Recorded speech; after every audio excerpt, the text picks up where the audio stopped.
우리가 믿는 하나님은 은혜로우신 하나님이십니다. 시편 145편 8절에 여호와는 은혜로우시며 국률이 많으시며 노하기를 더디하시며 인자하심이 크시도다 하고 우리에게 말씀해 주고 있습니다. 우리가요, 이 설교 시간에 설교를 듣는 것은 하나님에 대한 올바른 정의를 갖는 것이고요. 하나님에 대한 오해를 고치는 것입니다. 왜냐하면 이 에덴에서 인류에게 마귀가 던진 메시지는 하나님을 오해하게 만들었습니다. 하나님을 두려운 존재로 만들었고 하나님을 멀리 있는 존재로 만들었고 또 하나님이 자기만 아는 아주 위선적인 존재로 우리에게 오해하게 만들었습니다. 그래서 하나님의 말씀을 오해했기 때문에 하나님을 믿지 못하는 거죠. 우리가 이 세상 살 때도요, 남을 오해한다, 다른 사람을 오해한다, 그럼 그 사람 믿지 못합니다. 오해하는 부분이 해소돼야. 그래서 우스갯소리로요, 오해가 있고 이해가 있죠. 오해에서 3해를 빼면 이해가 된다, 이런 말도 있습니다. 나쁜 사람을 나쁘다라고 얘기하는 것은 오해가 아니죠. 그러나 선한 사람을 악하다고 말하는 것은, 그리고 그를 악하게 생각하는 것은 오해입니다. 그래서 성경 전체는 하나님의 은혜로우심, 하나님이 세상을 창조하시고 인류에게 얼마나 많은 은혜와 많은 사랑을 베푸셨는가 하는 것들을 증거하는 겁니다. 우리는 그 은혜로우신 하나님을 알고 그 하나님의 은혜 속에서 살아가는 것입니다.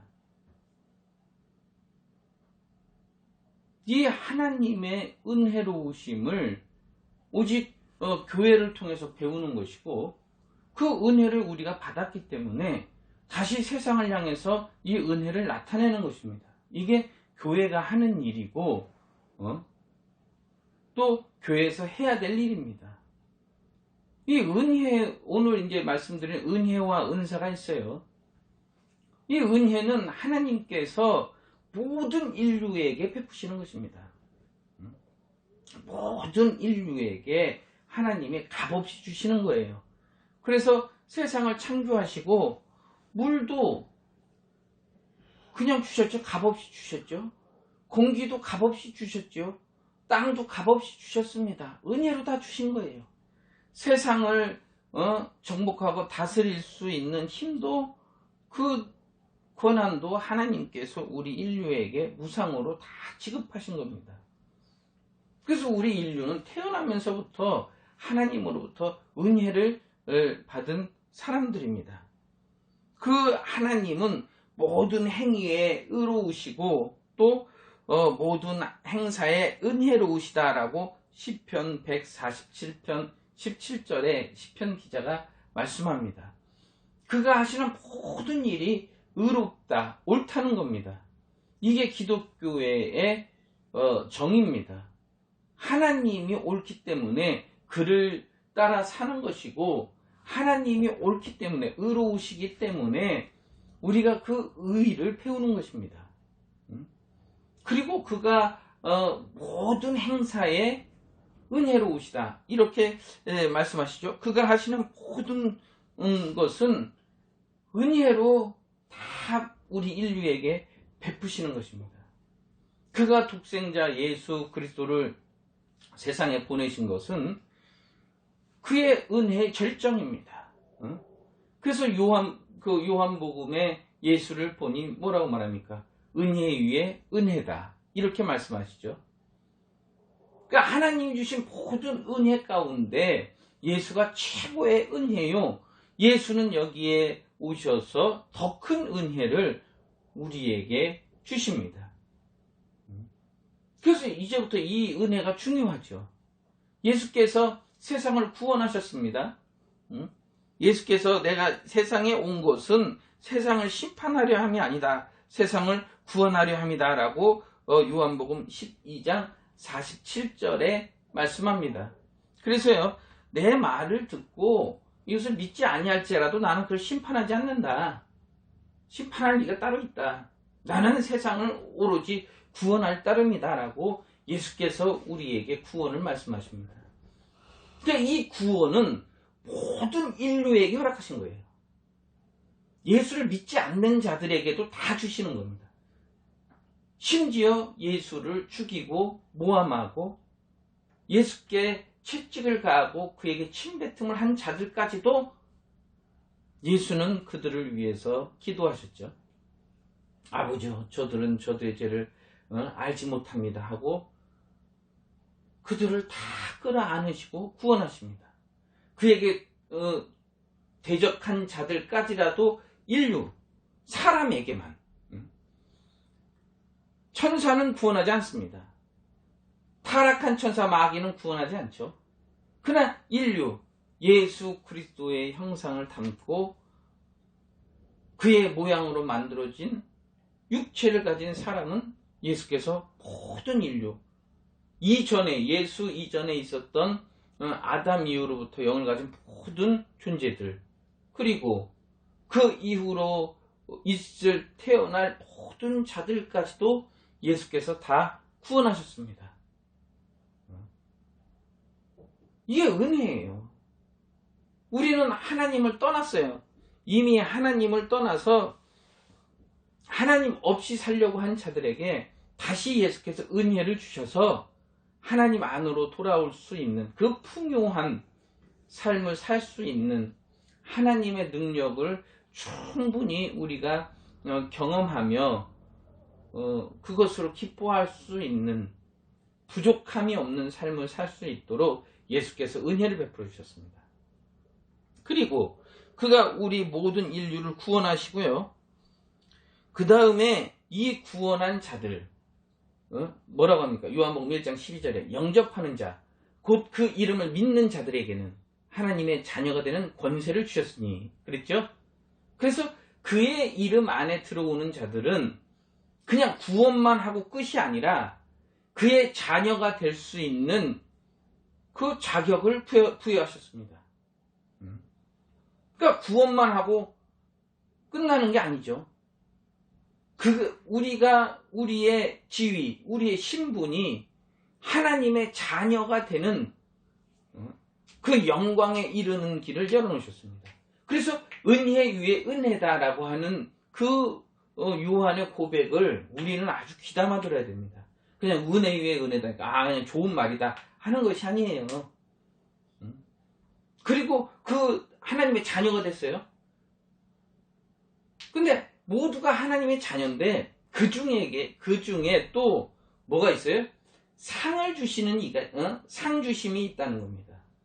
다 자녀지만 그 중에 우리가 하나님 앞에, 예수 앞에 섰을 때에 정말 큰 면류관을 받고 그의 보좌에 함께 앉을 수 있고 그의 나라를 통치할 수 있는 권세를 그로부터 받고 10골 다스리는 권세를 그로부터 받고 면류관을 받고 이러한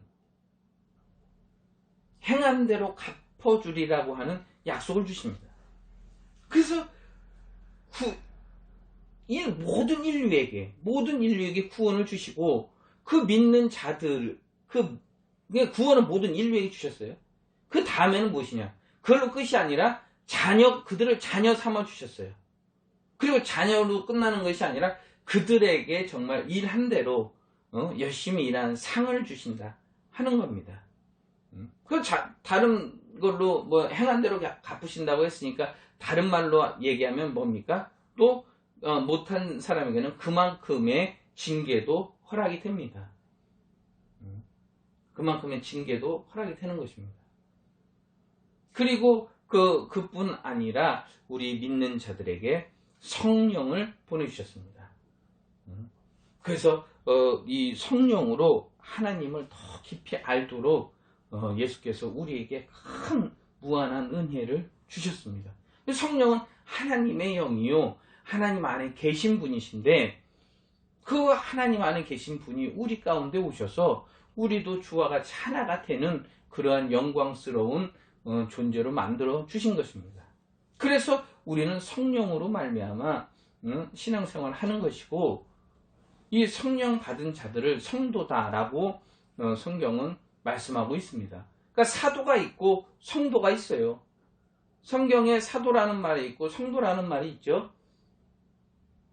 사도는 예수 그리스도께로 직접 교육받은 자, 그리고 예수님을 뵙고 그 말씀을 직접 들은 자들, 그의 육성을 들은 자들, 그를 보고 만진 자들, 예수와 함께 먹고 마신 자들, 그들이 증인이죠. 그래서 요한일서에 뭐라고 합니까? 태초부터 있는 생명의 말씀에 대해서는 우리가 눈으로 본 바요, 손으로 만진 바요, 직접 목격했다는 겁니다. 직접 귀로 들은 바요. 그들을 사도라고 하고, 그 다음에 성령이 오셔서 우리가 예수께 직접 그 말씀은 듣지 못했지만 성경을 통해서 우리가 성경을 읽을 때 예수께서 제자들에게 하신 그 말씀을 동일하게 우리 가운데 들려주십니다. 이런 자들을 성도다라고 말하는 것이죠. 그래서 성도는 성령으로 신앙생활을 하는 자들입니다. 이들에게 성령께서 오셔서 여러 가지 은사를 주신다. 이렇게 고린도전서 12장 11절에 말씀합니다. 그래서 이 성도들에게 여러 가지 은사를 주시는데, 이 성령의 은사가 여러 가지가 있다, 이렇게 말씀을 하죠. 그래서 바울이 고린도전서 12장의 은사를 이야기하면서 여러 가지 은사들을 말씀합니다. 그 중에 이제 무엇이 있느냐? 성령으로 말미암아 지혜의 말씀을, 그리고 같은 성령을 따라 지식의 말씀을, 이렇게 말씀하거든요. 그러니까 지혜의 말씀과 지식의 말씀, 무엇이냐? 먼저 우리가 이제 이 지식의 말씀이라는 것을 이해하면 지혜의 말씀을 이해하기가 편합니다. 호세아서 4장에 보면요, 그들이 하나님을 아는 지식이 없다는 겁니다. 지식이 뭐냐? 지식, 배우는 거죠. 배워서 익혀서 아는 것을 지식이라고 합니다. 그러니까 하나님을 배우려고 하지 않고, 알려고 하지 않고, 세상의 지식은 얼마나 알려고 합니까? 초등학교 때부터, 정말 어떤 사람들은 영아 때부터, 유아 때부터 이 아주 인류 명문 학원들을 다니고, 돈 많이 있는 집안 자녀들은 어떻습니까? 세상의 명문 학교라고 하는 이름난 학교들을 찾아다니면서 그들에게 배우려고 하고, 고등학교도 그러죠. 명문 사립고 이런 데 들어가기를 원하고, 그리고 나중에 어떻습니까? 어떤 서울에 있는 서울대학교나, 아니면 그것으로 성이 안 차는 사람은 외국에 유학 가서 스탠포드대나 이런 데 유명한 대학들을, 미국의 하버드대나 이런 데를 원하죠. 가려고 하죠. 그들이 얼마나 많은 지식을 배웁니까? 얼마나 오랜 시간 세상의 지식을 배웁니까? 그러나 하나님을 아는 지식에 대해서는 전무합니다. 그들이 아무리 지식을 많이 배운다 할지라도, 세상에 많은 지식을 안다 할지라도, 그들이 성경을 읽어서 성경에서 하나님을 아는가? 그러니까 이게 은사입니다. 은사를 통해서 성령께서 임하시면 어떠한 결과가 벌어지느냐? 이사야서 11장에 보면요, 이새의 뿌리에서 한 아이가, 줄기에서 한 아이가 태어난다. 그에게 하나님의 성령이 임하시는데, 그 여호와의 신, 곧 지혜와 총명의 신이시다, 이렇게 말합니다. 2절에 이사야서 11장 2절에 모략과 재능의 신이요 지식과 여호와를 경외하는 신이 그 위에 강림하신다, 이렇게 말씀합니다. 그러니까 예수에게 임하시는 성령은 어떠한 분이신가? 그가 지혜의 신이시요, 총명의 신이라는 겁니다.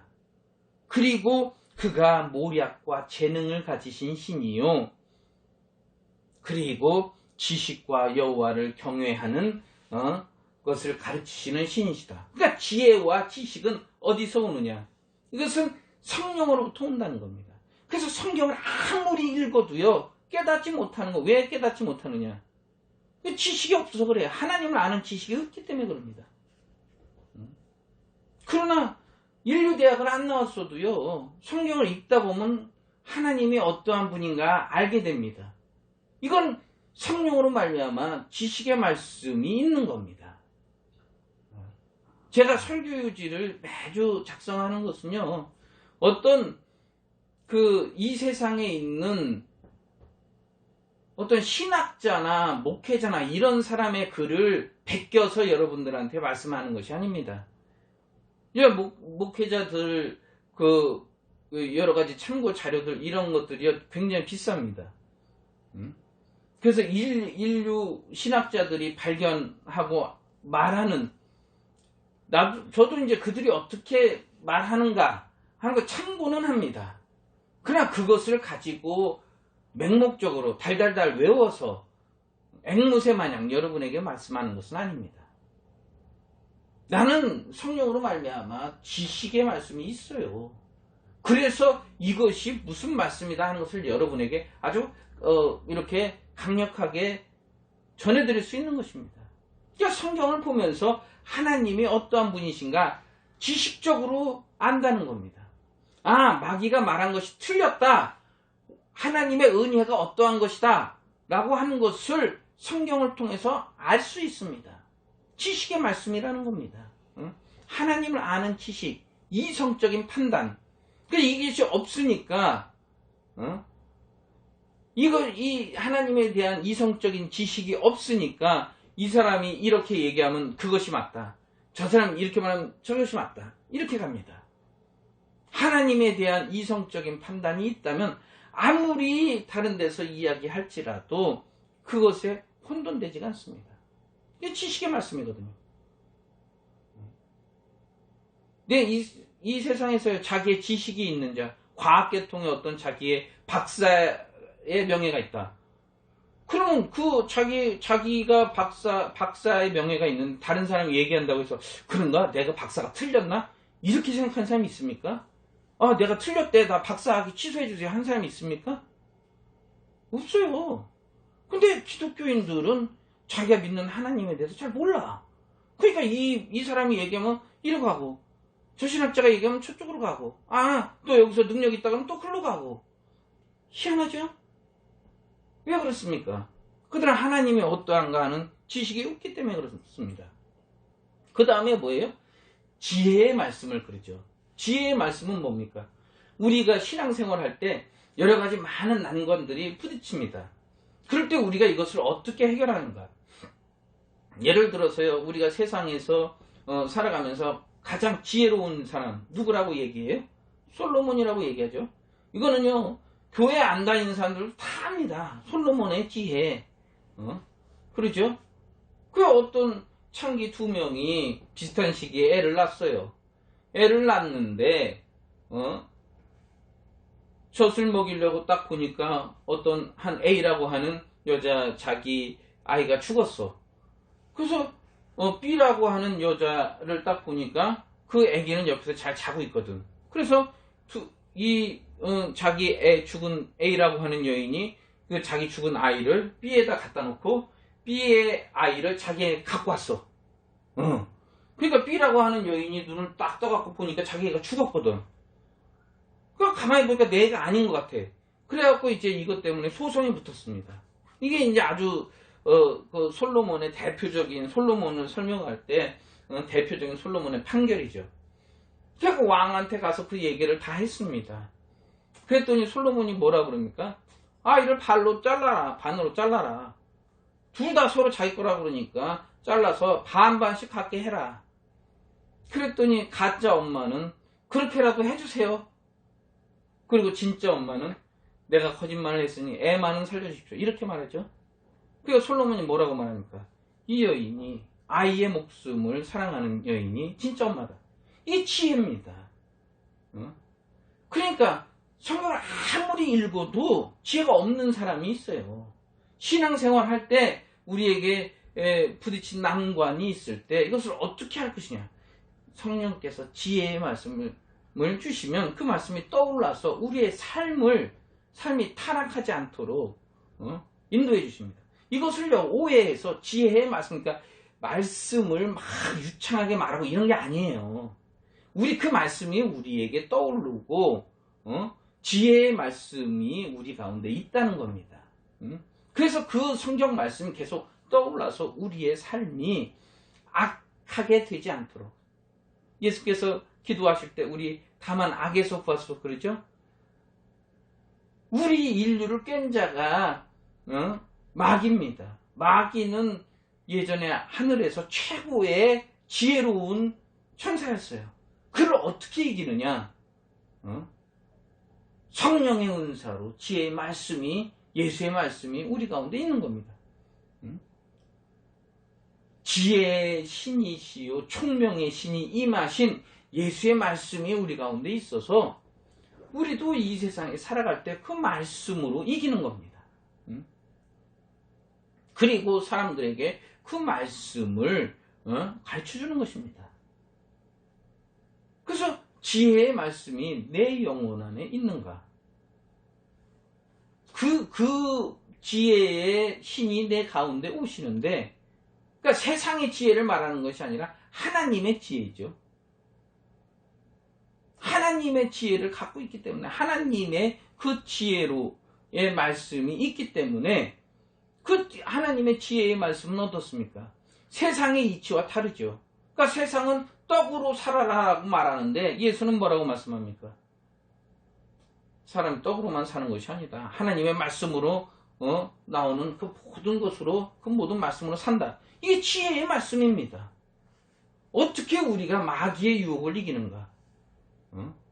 지혜의 말씀으로 이기는 거거든요. 그 순간 그 유혹이 있을 때 우리가 그 유혹을 어떻게 이길 수 있는가? 지혜가 없으면 못 이기거든요. 지혜의 말씀. 이게 성령의 은사입니다.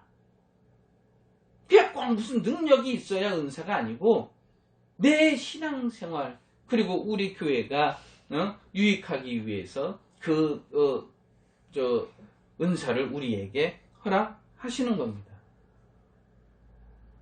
그래서 성령께서 우리에게 이러한 은사들을 베푸시죠.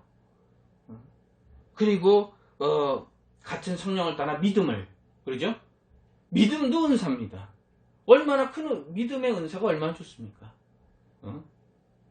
그냥 맹목적으로 믿는 것이 아니라 맹목적인 믿음은 믿음이 아니에요. 하나님을 알고 믿는 것이 믿음입니다. 그래서 이 믿음이 있어야 흔들리지 않죠. 히브리서 11장 뭐라고 말합니까? 믿음장이라고 그러죠. 정말 그러한 내 목숨 앞에서 내가 이 믿음을 유지할 수 있는가? 나를 죽이려고 하는 자들 앞에서 내가 믿음을 유지할 수 있는가? 정말 우리가 세상 살아가면서 세상의 영광과 부귀를 준다고 하는데 믿음 하나 때문에 그걸 다 버릴 수 있는가? 나에게 하루에 100만 원씩 벌 수 있는 지식을 가르쳐 준다고 하는데 내가 그것을 거부하고 나는 그렇게까지 해서 돈 벌어먹고 싶지 않다. 나는 하나님의 나를 먹이신다라고 하는 믿음이 있는가? 흔들리지 아니할 믿음이 있는가? 정말 하루에 1000만 원씩 1억씩 벌 수 있는 세상에 지식이 있고 방법이 있는데 그것을 따라가지 않고 하나님이 나를 기르신다라고 하는 믿음이 있는가? 정말 그렇게 할 수 있어요? 오늘날 기독교인들 몇 명이 이러한 믿음을 가질 수 있는가? 그 마지막 때는요, 택한 자들까지도 미혹해 한다, 이렇게 말씀하죠. 믿음이 얼마나 굳건하고 단단해야 우리가 그러한 그 마귀의 유혹을 이길 수 있는가? 성령께서 믿음을 이 굳건한 믿음, 예수의 말씀 위에 세우는 흔들리지 아니하는 믿음을 우리에게 주십니다. 이게 은사예요.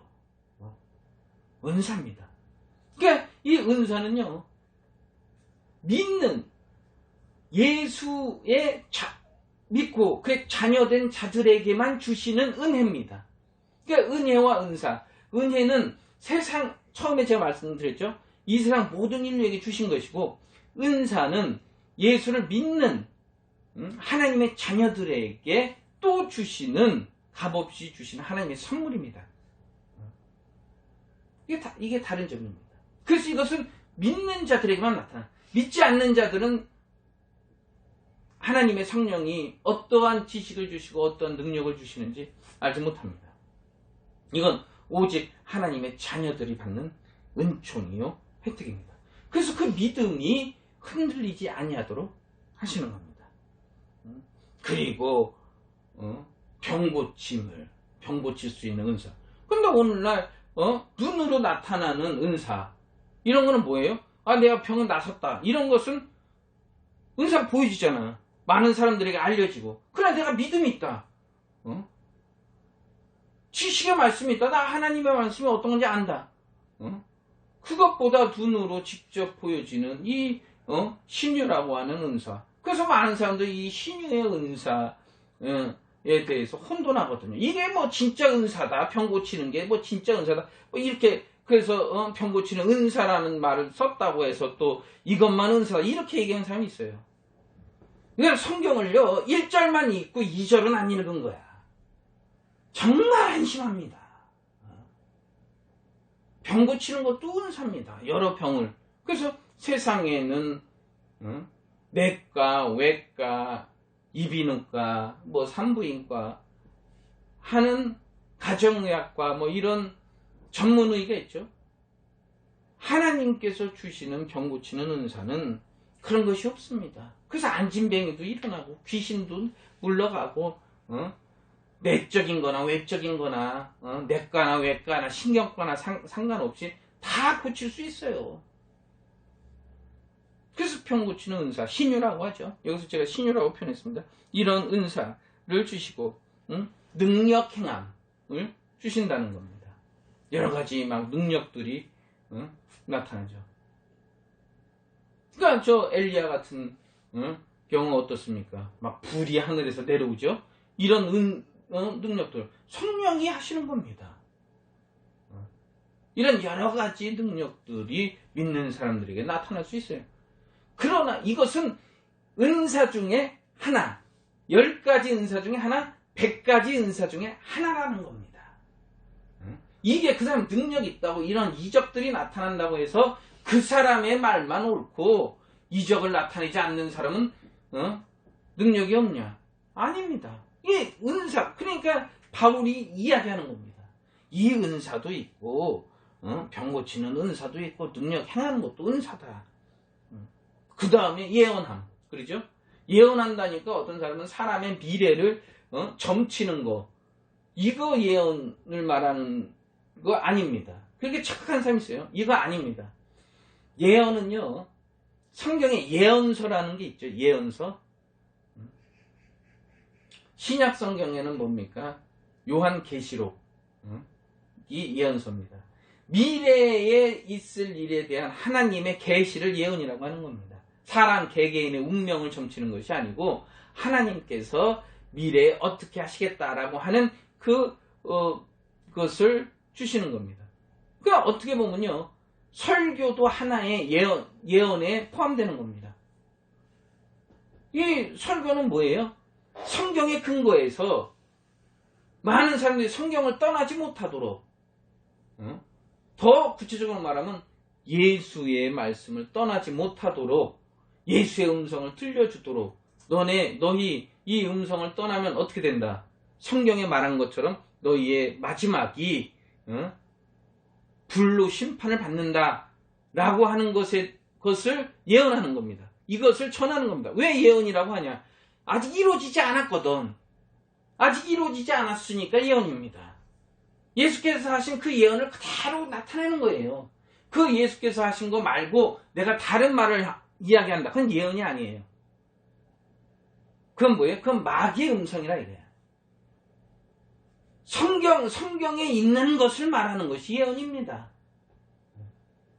예전에는 성경이 쓰여지기 전에는 어떻게 했어요? 하나님께서 그 있을 일, 장래사에 대해서 말씀하시죠. 그러나 장래사를 성경에 다 옮겨놨어요. 계시록에 다 쓰여 있습니다. 그래서 그대로 이루어지죠. 그래서 우리 이 코로나 때문에 뭐예요? 방역 패스하죠? 이게 뭐냐? 이제 방역 패스를 지나서 나중에는 이제 이것이 666으로 가는 첫 단추를 끼우는 겁니다. 그래서 앞으로 이제 이런 것들이 성경에 이러한 예언들로 이루어진다 하는 것을 계속 말해주는 겁니다. 그러니까 너희가 정신 차려야 된다 하고 계속 예언의 말씀을 전하는 거예요. 이게 하나의 은사입니다. 이건 그러니까 이 은사가 있는 사람의 말을 듣는 것이고, 또 아플 때는 병 고치는 사람이 고쳐주는 것이고, 이렇게 되는 거예요. 같은 성령으로 예언의 말씀이 있습니다. 그리고 영들 분별함을. 영 분별이 뭔지 알아요? 이게 나에게 어떤 사람이 막 은사가 있는 것처럼 막 얘기해. 하나님이 나에게 막 무슨 말씀을 주셔서 이 말씀을 난 한다 막 이런 것들이 있어요. 딱 보면 압니다. 저게 가짜인지 진짜인지. 성경으로 말하는. 그래서 영분별, 저 가짜야. 이게 딱 분별이 나와요. 이 영분별입니다. 저거 성령의 은사 아니야 라고 아주 자신있게 말할 수 있어요. 왜? 성령의 은사는 어떠한 것인지 성경에 나와 있거든요. 그리고 뭡니까? 각종 방언 말하는. 그러니까 방언 못해도 은사가 있는 거예요. 믿음의 은사가 있어요. 그죠? 방언한다고 해서 뭐 다 방언 말하라. 방언. 성령이 임하시면 방언 말해야 된다. 방언 말 못해도요. 은사 있는 사람이 있습니다. 병 고치는 은사 있는 사람이 있어요. 그것도 성령이 임한 겁니다. 방언 말 못해도요. 믿음의 은사를 가진 사람이 있어요. 그 다음에 방언 통역함을 주신다. 이거는 방언 말하는 사람에게 국한된 거죠. 방언 얘기 못하면 통역할 필요가 없지. 이러한 은사들을 주신다. 왜 주시느냐? 교회를 유익하게 하려고.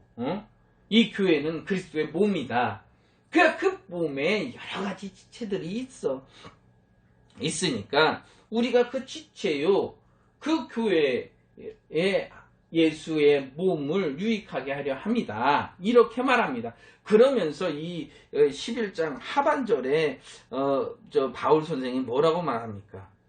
하나님이 교회에 넷을 세우셨으니 첫째는 사도요, 그 다음에 교사요, 병 고치는 사람이요. 이렇게 쭉 말하죠. 28절에 첫째는 사도요, 둘째는 선지자요, 셋째는 교사요, 다음은 능력 행하는 자요, 다음은 병 고치는 은사와 서로 돕는 것과 다스리는 것과 각종 방언을 말하는 것이다. 하나님이 은사대로 사람을 세우셨다는 거예요. 교회에.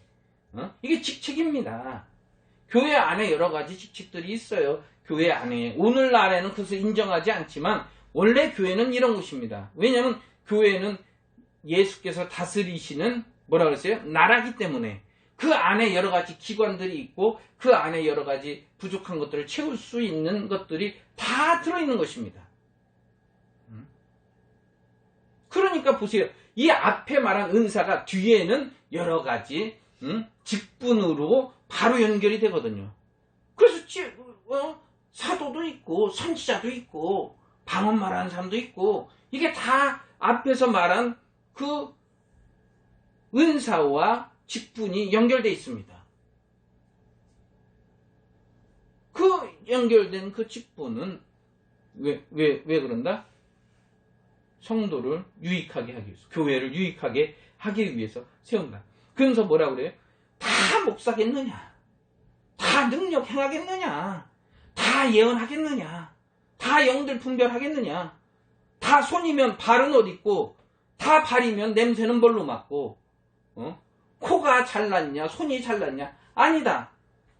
너의 지체 중에 하나가 아프면 모두가 아프지 않느냐? 이건 그리스도의 몸을 세우기 위해서 성령께서 우리에게 주시는 것이다. 그러니까 어떤 사람은 목사일 수도 있고 어떤 사람은 교사다.